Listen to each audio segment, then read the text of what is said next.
Let me tell you something. When you walk through these doors and you lift your hands to pray, I want you to remember that you are talking to Almighty, all-knowing, all-powerful God, the creator of heaven and earth. The blast of his nostrils can split the cedars of Lebanon. He holds the seven seas in the palms of his hand. He weighs the mountains in a scale and the hills in the balance. You can ask him for things so staggering, so big, that God slides out of his chair and sits on the edge and says to the angels, did you hear what he said? Ask him, ask him, ask him for things that are impossible, because with God nothing is impossible. Ask him to defeat the giants in your life, because our God is a giant killer. Ask him to divide the sea before you and to bury Pharaoh and watch him turn your enemies into fish food. Ask him to send fire from heaven as he did for Elijah, and he will. Ask him to walk with you in the fire of the fiery furnace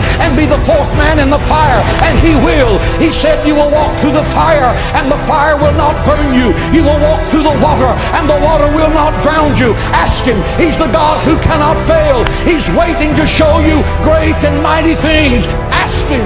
Pray, pray, pray. God in heaven wants you to have that power.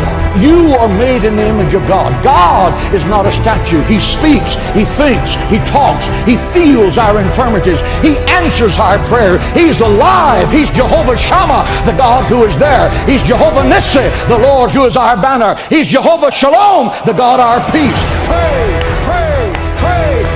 God is in heaven saying, what do you need? Do you need healing? Ask in faith, believing, and I will give it. Do you need supernatural wisdom to make a tough decision? Ask of me, and I will lead you in paths of righteousness for your name's sake. Do you need peace that surpasses understanding? Ask, ask, ask, for nothing is impossible to those that believe.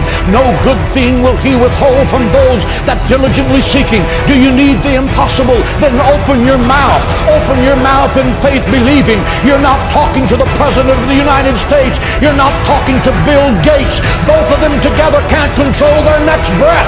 You're talking to the creator of heaven and earth. He owns the cattle on 1,000 hills. He uses gold for asphalt on the streets of heaven. He moves mountains. He divides seas. He'll give you wells you didn't dig, vineyards you didn't plant, houses you didn't build. He will make you the head and not the tail, because nothing is impossible to you.